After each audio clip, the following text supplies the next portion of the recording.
Film dimulai di tahun 2003, di mana ada pasukan tentara Jepang yang berkumpul di sebuah lapangan, yang mau melakukan suatu eksperimen dengan menggunakan alat canggih bertenaga plasma. Tapi beberapa waktu kemudian, terjadi sesuatu yang gak beres dengan alat plasma, sehingga eksperimennya gak bisa dihentikan, dan akhirnya pasukan pun hilang entah kemana. Ini membuat pencetus eksperimen itu yang bernama Kanzaki, merasa gak percaya dengan eksperimennya yang bisa menghilangkan orang-orang dan benda-benda. Namun anehnya lapangan yang digunakan memunculkan tanah dan tumbuhan-tumbuhan yang sebelumnya gak ada. Sementara itu, pasukan yang hilang itu udah tiba di tempat lain, di mana mereka memastikan kondisi teman-teman mereka melalui alat radio, tapi mereka menyadari kalau mereka gak bisa berkomunikasi dengan markas. Mereka lalu keluar dari kendaraan, di mana mereka menjadi heran dengan situasi lingkungannya yang udah berubah. Tiba-tiba kedua tentara terkena anak panah dari jarak jauh, dilanjuti dengan kedatangan sebuah pasukan dari jarak jauh, dan ternyata pasukan itu adalah pasukan tentara Jepang zaman dulu dengan masih memakai kuda. Awalnya mereka menjadi heran dengan kendaraan-kendaraan di depan yang belum pernah mereka lihat, namun kemudian mereka gak terlalu mempedulikannya untuk terus menyerang, yang membuat seorang kolonel bernama Matoba, menjadi terancam dengan serangan pasukan zaman dulu. Jadi dia memerintahkan pasukannya untuk menyerang balik, dan akhirnya terjadilah peperangan antara pasukan zaman now dengan pasukan zaman dulu. Beralih ke tahun 2005, di mana ada seorang manajer dari sebuah restoran bernama Yusuke, yang lagi membaca sebuah koran tentang gunung bernama Fuji, dengan sebuah awan tebal dan gak menunjukkan tanda-tanda mereda. Ketika dia lagi asik membaca koran, dia kedatangan dua tamu dari militer dengan si pria yang berpangkat mayor, dan Kanzaki si pencetus eksperimen yang gak sengaja menghilangkan pasukannya 2 tahun lalu. Mereka udah mengetahui kalau Yusuke adalah seorang mantan letnan, dan mau membahas tentang menghilangnya Kolonel Matoba yang udah dinyatakan meninggal 2 tahun lalu di saat latihan eksperimen. Tapi itu gak sepenuhnya benar, yang membuat Yusuke menjadi heran, oleh karena itu dia diantarkan si Mayor dan Kanzaki ke pangkalan militer mereka. Di dalam tempat, si Mayor dan Kanzaki memberitahu tentang fenomena bernama solar maksimum, di mana setiap 11 tahun matahari berada pada puncak aktivitasnya, yang memancarkan plasma dan mengakibatkan gangguan pada alat elektronik. Solar maksimum itu bisa membahayakan kehidupan jika itu terjadi selama pertempuran, jadi itulah sebabnya militer lagi mengembangkan sebuah sistem, di mana pihaknya bisa membuat medan magnet buatan yang akan mengubah arah plasma untuk menghindari gangguan. Ketika melakukan eksperimen itu 2 tahun lalu, Matoba dan pasukannya setuju ikut berpartisipasi, namun terjadi sesuatu yang error dengan pasukan Matoba yang malah menghilang. Tapi setelah ditelusuri lebih lanjut, si Mayor merasa yakin kalau pasukan Matoba bukan cuma sekedar menghilang aja, melainkan berpindah tempat juga dengan masa sekitar 500 tahun yang lalu, setelah tanah dan tumbuhan-tumbuhan yang muncul itu diperiksa sama pihak penelitian. 3 hari kemudian setelah itu, tanah dan tumbuhan-tumbuhannya itu kembali ke lokasi aslinya dan bertukar dengan lingkungan asli dari masa ini, bersamaan dengan seseorang muncul dari sana, dan ternyata itu adalah seorang samurai yang lagi terluka dengan menaiki kuda. Ini membuat Yusuke bertanya berasal dari tahun berapa si samurai itu, yang dijawab Kanzaki kalau si samurai berasal dari tahun 1547, alias dia udah time travel ke masa depan, sekaligus zaman itu masih zaman perang saudara. Sekarang si Mayor udah membentuk operasi untuk misi penyelamatan pasukan Matoba di masa lalu, dengan menggunakan alat plasma lagi untuk bisa melakukan time travel, dan pihaknya mau Yusuke untuk menjadi pengamat selama operasi. Mereka bisa berkesempatan melakukan itu karena mereka mengetahui aktivitas matahari abnormal yang tercatat 3 hari lalu, dan dalam seminggu, mereka akan berada tepat pada level plasma yang sama seperti eksperimen 2 tahun lalu. Setelah mendengar penjelasannya, Yusuke masih ragu untuk time travel, jadi teman-teman militer meyakinkan Yusuke dengan mengantarkannya ke sebuah tempat, di mana ada sebuah black hole besar yang bisa menyerap apa aja yang ada, bahkan cahaya dan materi. Ketika pertama kali militer menemukannya, ukurannya baru sebesar telur. Oleh karena itu mereka menutup daerah ini supaya fenomena black hole itu gak bocor ke publik. Tapi black hole ini bukan satu-satunya, dan black hole ini seperti lubang serangga raksasa yang ada di seluruh negeri. Semua ini dimulai di saat pasukan Matoba pertama kali menghilang, dan militer menyadari kalau masa lalu lagi menyerang masa sekarang ini. Karena keberadaan dan tindakan pasukannya Matoba di masa lalu bisa mempengaruhi segala hal yang ada di masa ini. Contohnya seperti seorang ibu yang udah melahirkan anaknya, namun karena sejarah udah berubah, anak itu gak pernah ada karena ibunya gak pernah melahirkannya. Jadi militer ketakutan jika sejarah terlalu berubah, bisa-bisa masa ini menjadi hancur sehancurnya, dan akhirnya seluruh dunia pun bisa berakhir di black hole itu dan lenyap. Tapi Yusuke bertanya jika misalkan dia udah menemukan pasukannya Matoba, bagaimana cara mereka untuk bisa kembali? Yang dijawabkan Zaki kalau Yusuke dan kawan-kawan bisa kembali ke masa asli 74 jam lagi. Yusuke lalu bertanya lagi kenapa harus dia yang time travel, dan Kanzaki menjawab kalau Yusuke adalah mantan tentara dari Kolonel Matoba, dan Yusuke adalah salah satu tentara yang berhasil mengalahkan suatu program peperangannya Matoba. Alhasil Yusuke pun setuju untuk menyelamatkan pasukan Matoba. Jadi keesokan harinya, dia dan banyak tentara lainnya diberi arahan sama si Mayor tentang penyelamatan pasukan Matoba di tahun 1549, dan mengembalikan sejarah ke keadaan semula. Maka dari itu si Mayor memerintahkan untuk menghindari semua kontak dengan warga setempat, dan pasukan Yusuke akan dipersenjatai dengan amunisi khusus tingkat rendah, supaya mereka gak meninggalkan bukti kehadiran mereka di masa lalu itu.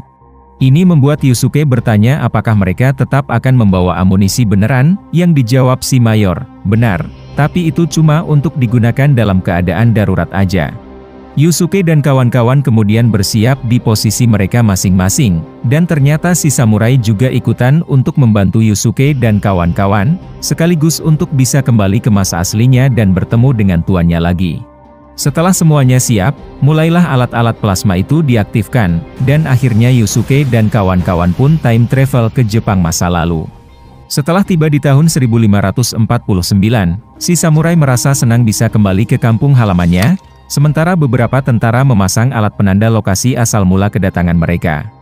Sesudah alat itu terpasang, mereka melihat seorang remaja yang jatuh pingsan, jadi mereka memutuskan untuk menolongnya, dan lupa kalau mereka gak boleh berinteraksi dengan warga di masa lalu ini. Setelah remaja itu dibawa ke salah satu kendaraan, Kanzaki menjadi marah ketika mengetahui hal ini, tapi Yusuke memberitahu kalau dia dan teman-teman merasa kasihan melihat remaja itu. Setelah helikopter berkeliling untuk memeriksa area sekitar, Yusuke dan kawan-kawan mengetahui sesuatu yang ada di sebuah gunung. Oleh karena itu si remaja yang udah sadar bernama Tosuke, memberitahu kalau di gunung itu ada sebuah benteng besar. Dia menambahkan kalau sebuah pasukan dari benteng itu datang ke area tempat tinggalnya dan menyerang para warga, sampai keluarganya habis hidupnya pada hari itu. Jadi dia mendapat pertanyaan siapa pasukannya, yang dijawab Tosuke kalau pasukannya dipimpin sama Oda Nobunaga, yang merupakan daimyo atau tuan tanah terkenal di zaman ini. Oleh karena itu helikopter yang lagi berkeliling disuruh untuk kembali, tapi di tengah perjalanan, si pilot melihat sebuah rudal yang meluncur ke arahnya, dan akhirnya dia pun habis. Di saat itu ketika beberapa tentara berjaga di sekitar markas, ada beberapa tentaranya Nobunaga yang menyerang tentaranya Yusuke dengan cara tradisional, dan akhirnya mereka pun habis. Merasa terancam, Yusuke meminta si Mayor untuk memasukkan semua orang ke dalam tank dan kabur, yang disetujui dia, jadi Yusuke dan kawan-kawan cepat-cepat kabur dengan bantuan arahan jalan dari Tosuke. Beberapa tentaranya Yusuke berhasil kabur, namun tidak untuk beberapa lainnya yang berhasil dijebak dan ditangkap, dan akhirnya mereka pun habis. Esok harinya setelah berhasil kabur dari pasukannya Nobunaga, Yusuke dan kawan-kawan melihat pasukan Nobunaga yang kembali datang untuk menyergap, dan dikagetkan ketika melihat wajah salah satu pemimpin dari pasukan itu, yang ternyata itu adalah rekannya Yusuke waktu dulu dan merupakan bawahannya Matoba. Meskipun Yusuke dan kawan-kawan udah memberitahu tujuan kedatangan mereka, si rekan gak menjawab, dan akhirnya mereka pun dibawa ke bentengnya Nobunaga, di mana mereka melihat bentengnya yang besar, dan udah dijaga sama beberapa bawahannya dengan senjata modern. Ketika melihat istananya Nobunaga, Yusuke dan kawan-kawan merasa heran dengan lingkungannya yang udah berbeda dari seharusnya, dan ternyata, ada beberapa kilang minyak yang udah dibuat dari bantuan pengetahuan pasukannya Matoba, sehingga Yusuke dan kawan-kawan menduga kalau Matoba dan Nobunaga udah bekerja sama untuk mendapatkan bahan bakar. Sementara Yusuke dan kawan-kawan menunggu kedatangan Nobunaga, si samurai melapor kepulangannya ke tuannya, dan bertanya apakah ada orang yang bernama Matoba di benteng ini, yang dijawab si tuan kalau gak ada nama orang itu di sini. Tapi si Tuan mengetahui Matoba yang dimaksud si samurai, jadi si Tuan mengungkapkan kalau Matoba itu adalah Nobunaga sendiri, dan akhirnya Yusuke dan kawan-kawan pun menjadi kaget di saat bertemu kolonel mereka sendiri yang udah menggantikan Nobunaga.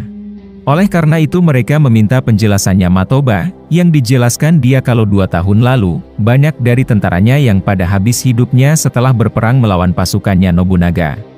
Jadi Matoba memutuskan untuk membalaskan dendam, dan mau menguasai apa yang udah dikuasai Nobunaga, karena Matoba mengetahui kalau masa lalu ini adalah zaman di mana kekuatan bisa menggulingkan semuanya. Alhasil semua tentaranya Matoba menjadi kembali bersemangat, oleh karena itu mulailah mereka berperang melawan pasukan Nobunaga lagi dengan memanfaatkan senjata modern, sampai Matoba bertarung dengan Nobunaga secara langsung, dan akhirnya dia pun habis. Setelah berhasil menjadi penggantinya Nobunaga, Matoba mempersunting putrinya si Tuan bernama Nohime, sesuai yang ada di sejarah. Tapi ada sesuatu yang mengganggu pikirannya, yaitu masa depan Jepang akan selalu tetap sama. Jika dia terus mengikuti jalan cerita dari sejarah, Jepang akan menderita kekalahan yang menyakitkan lagi dalam Perang Dunia Kedua, dan dia gak mau itu terulang. Maka dari itu dia mau mengubah semuanya, dan akan membangun sebuah bangsa yang lebih maju dan dapat dibanggakan para warga di abad ke-21 nanti. Dia kemudian menunjukkan sesuatu besar yang dia banggakan saat ini, yang ternyata itu adalah sebuah bom nuklir yang udah dibuat, berkat sebuah baterai dari satelit yang digunakan dalam percobaan sebelumnya sebagai bahannya. Dia bertujuan untuk membuat letusan dan mau menghancurkan Gunung Fuji dengan bom nuklir, dan akan membangun kembali negara ini, jadi dia mau mengajak Yusuke dan kawan-kawan untuk bergabung. Tapi Yusuke melihat jika mengubah sejarah seperti itu, semua orang pada masa asli mereka bisa-bisa akan menghilang. Namun Matoba berencana untuk menggantikan semua orang itu dengan orang-orang baru di dunia yang lebih baik nanti. Alhasil Yusuke dan Matoba menjadi berdebat, sebelum Matoba memberikan pistol ke Kanzaki, untuk melihat apakah dia berani menghabisi hidupnya Matoba, karena Kanzaki adalah orang yang mengirimnya ke masa lalu. Oleh karena itu dia bersiap untuk menarik pelatuk, namun pada akhirnya dia pun gak tega untuk menghabisi hidup kolonelnya sendiri. Esok harinya, Matoba memberikan kesempatan terakhir ke Yusuke untuk bergabung, tapi dia tetap menolak ajakannya. Jadi Matoba memerintahkan si samurai untuk Baiwan melawan Yusuke dalam adu pedang, dan jika dia bisa menang, Matoba akan mengizinkan Yusuke dan kawan-kawan untuk time travel kembali ke masa asli. Si samurai juga gak bisa melakukan apa-apa untuk membantu Yusuke, kecuali menyetujui permintaannya Matoba dan tuannya. Oleh karena itu mulailah Yusuke dan si samurai Baiwan pedang, sampai si samurai berkesempatan untuk menebas kepalanya, namun Kanzaki datang menghalangi tebasan itu, yang membuat si samurai menghentikan tindakannya. Ini tentu aja membuat tuannya marah, jadi si samurai beralasan kalau dia udah melihat sendiri Jepang yang damai seperti apa, dan udah belajar arti dari kata masa depan itu, oleh karena itu dia meminta tuannya untuk mempertimbangkan untuk membebaskan Yusuke dan kawan-kawan. Tapi dia menolak pertimbangan si samurai, oleh karena itu si tuan mau menembaknya dengan busur panah, namun sebelum dia bisa melakukan itu, tiba-tiba ada sebuah tank yang menerobos tempat. Ternyata itu dilakukan sama Tosuke yang udah mempelajari bagaimana cara kerja tank sebelumnya, setelah dia berhasil mengajak kerja sama dengan Nohime, dan menyamar sebagai salah satu pembantu untuk menyelinap masuk ke dalam salah satu tank yang terparkir. Alhasil Yusuke dan kawan-kawan berkesempatan untuk mengambil senjata-senjata di dalam tank, dan akhirnya dimulailah peperangan antara Yusuke dan kawan-kawan dengan pasukannya Matoba. Beberapa waktu kemudian, Yusuke dan kawan-kawan melihat beberapa teman mereka di helikopter yang mau membantu dengan menurunkan tangga supaya bisa kabur. Jadi Yusuke dan Kanzaki menaiki tangga itu, tapi Kanzaki terkena anak panah dari musuh, dan akhirnya dia pun jatuh. Ini membuat Yusuke dan kawan-kawan menjadi terpisah dengan Kanzaki, sementara kekuatan pasukan mereka udah berkurang dari setengah, oleh karena itu seorang tentara berpikir untuk kembali ke masa asli untuk meminta bantuan, namun kemudian dia merasa kalau dunia yang pernah mereka kenal mungkin udah gak ada lagi. Gak lama setelah itu Yusuke kepikiran sesuatu yang mantap, jadi dia dan kawan-kawan merancang rencana untuk bisa menyelamatkan Kanzaki secara matang. Sampai dimulailah rencana itu dengan si samurai yang kembali untuk memohon ke tuannya untuk terakhir kalinya, dan akhirnya berhasil dengan memohon cinta seorang ayah untuk putrinya. Esok harinya, si Tuan menemui Matoba dengan berita palsu, kalau Yusuke dan tentaranya yang tersisa menuju ibu kota untuk meminta bantuan kaisar. Alhasil Matoba kena tipu, oleh karena itu dia menyuruh sebagian besar pasukannya untuk keluar untuk menghabisi hidup si kaisar dan pasukannya Yusuke. Setelah semua ini dilakukan, Yusuke dan kawan-kawan yang udah dibantu sama pasukannya si Tuan, mulai menyelinap masuk ke dalam benteng dengan segala senjata yang dipersiapkan. Sementara itu ketika si Tuan dikasih lihat Matoba bom nuklir itu untuk pertama kalinya, si Tuan menyadari kalau manusia bisa menjadi monster yang mengerikan, dan gak lama setelah dia melihat jam tangan yang udah dia pakai, sebuah bom pun meledak yang menghancurkan kilang minyak. Ini menjadi pertanda Yusuke dan kawan-kawan untuk menyerang, jadi mulailah mereka menyerbu benteng, sampai Yusuke disuruh untuk masuk ke tempat bom nuklir, sementara teman-temannya menahan dari luar untuk mencegah para musuh mengganggunya. Di saat itu si Tuan mengungkapkan dirinya kalau dia udah berpihak ke Yusuke, lalu dia membebaskan Kanzaki dari ikatan, tapi Matoba bisa mengambil pistol di belakang pakaiannya untuk menembak si Tuan, dan akhirnya dia pun habis sambil jatuh dari ketinggian. Namun ternyata dia masih hidup ketika dia membantu bawahannya, dan begitu si Tuan terkena tusukan dari tombak di perut, dia masih gak apa-apa, karena ternyata dia udah memakai baju pelindung dari pemberian Yusuke dan kawan-kawan sebelumnya.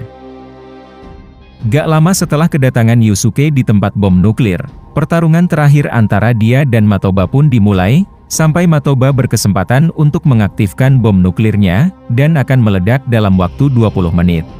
Ini tentu aja gak dibiarkan Yusuke, jadi dia dan Kanzaki berusaha menghentikan Matoba, sampai mereka berhasil melakukannya, dan akhirnya Matoba pun habis. Di saat Kanzaki mencoba untuk menghentikan hitungan mundur dari bom nuklir, ternyata dia gak bisa menghentikannya. Kebetulan jadwal time travel mereka untuk kembali ke masa asli tinggal sebentar lagi. Oleh karena itu Yusuke menyuruh untuk membawa bom nuklir bersama mereka, berharap efek elektromagnetik yang ditimbulkan dari time travel akan menyebabkan hitungan mundurnya berhenti. Ketika seluruh area benteng masih terus-terusan untuk hancur, datang Tosuke dengan helikopter yang menyuruh Yusuke dan Kanzaki untuk cepat-cepat naik, jadi mereka segera melakukan itu, dan akhirnya benteng Matoba pun habis. Setelah menurunkan Tosuke untuk kembali ke teman-temannya, Yusuke dan kawan-kawan pun melanjutkan perjalanan ke lokasi awal mula mereka tiba di masa lalu, dan setelah mereka memasuki sebuah pusaran yang udah terbentuk, akhirnya mereka pun time travel ke masa asli. Setibanya di masa asli, Yusuke melihat hitungan mundur dari bom nuklir, yang ternyata hitungannya beneran berhenti, dan akhirnya dia dan kawan-kawan pun merasa lega. Film diakhiri dengan banyak tentara yang memberikan hormat ke Yusuke, dan akhirnya dia pun merasa senang dengan menghilangnya black hole di masanya. Pastikan untuk klik subscribe, lonceng, dan like-nya ya. Thank you for watching.